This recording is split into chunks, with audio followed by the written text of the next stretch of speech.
AM 1450, FM 99.3, KNSI. Welcome back to Taking You Home with VoigtJohnson Real Estate. Every Thursday and Saturday morning here on KNSI. Thursdays at 7:23. Saturday morning at 7:50. Start your home search at VoigtJohnson.com. Brandon Johnson is in studio with us. And where do you want to go this time, Brandon? It's up. You want to talk a little inflation, marketing? You tell me. Well, I think dollars and cents wise, people are so concerned now about their dollar still being worth something. So yeah, inflation, rising interest rates, that sort of thing. How has that affected your livelihood, shall we say? Yeah, we alluded this a little bit previously, but back in spring of 2022, Right. Interest rates were down in the low threes, Right. right? And so to combat inflation, you've seen a steady rise in interest rates, and they were up, mid sixes. So never in the history, in mortgage rates in our country have interest rates doubled in such a short period of time. And what that really speaks to is buyers buy a payment. Mm-hmm. Whatever that payment, they go to a lender and they say, I can afford $1,500 a month. And it doesn't matter if it's a car or a home or a pizza. Correct. Right? Correct. And so what's happening is when those interest rates rises, they did that to kind of slow down the inflation, which has worked to some degree. But you look at the hard numbers, and the difference between a 6.25% interest rate, which is relatively where we are now, and 3.25% interest rate. If you were buying a $350,000 home at your payment, just principal and interest, not taxes and insurance and all of that, but just principal and interest, your payment would be about $1,500. Okay. At 3.25% interest rate. Sure. At 6.25% interest rate, your payment would be over $2,060. Okay. So that's over a $500 difference. Same house price. Right. Different interest rate. Sure. And so that's 30% more. Mm-hmm.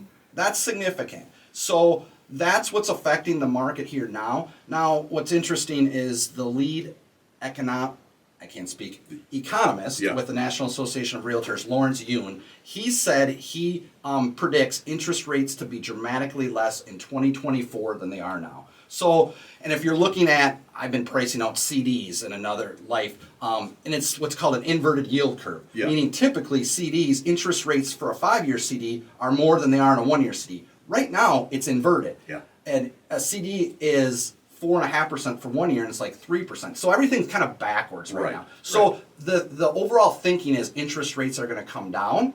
But what you mentioned before is marry the house, rent the payment. Right.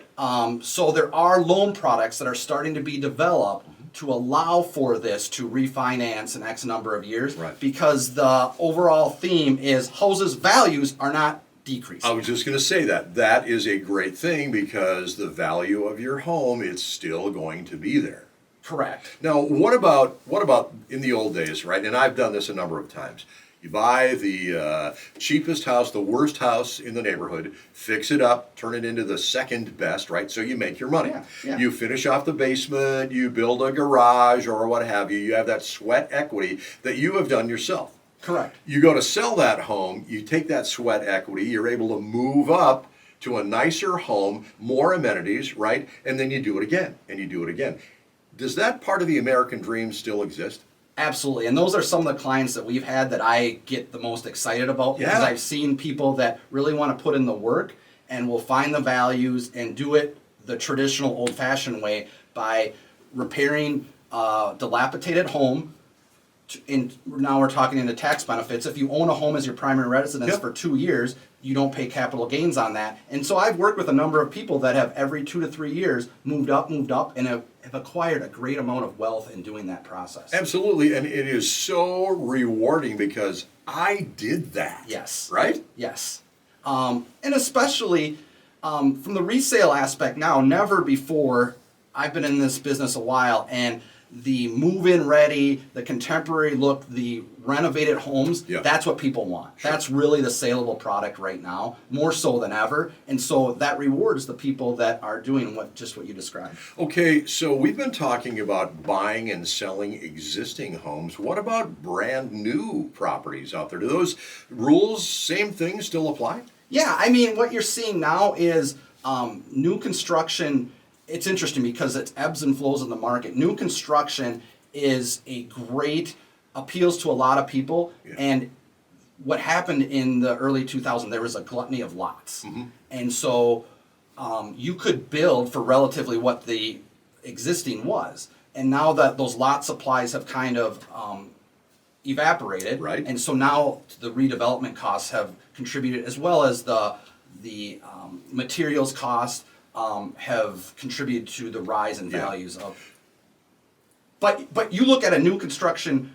If someone bought a new construction home 2 to 3 years ago, they have significant equity in now, and it's virtually brand new. Absolutely, right? yeah. So it's really interesting, and I think it illustrates the need for a realtor, right? Because you can start comparing square footage costs and all that sort of thing, but the explanation of where you are now as opposed to where you are going, that's where the realtor comes in. Yeah, and one thing to add is, like any industry, not all agents are created equal. Right. Not all builders are created equal. There are some great local builders, and most all local builders do a great job. Right.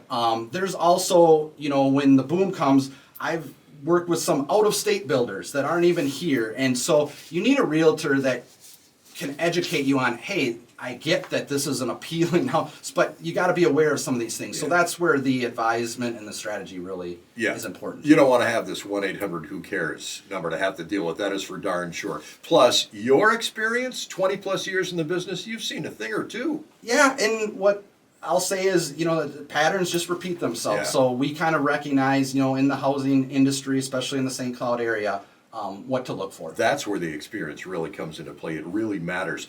Taking you home with VoigtJohnson Real Estate, Thursday mornings at 7:23. Again, Saturdays at 7:50 here on KNSI. Start your home search at VoigtJohnson.com. Brandon, thank you. Thank you, sir. AM 1450, FM 99.3, KNSI.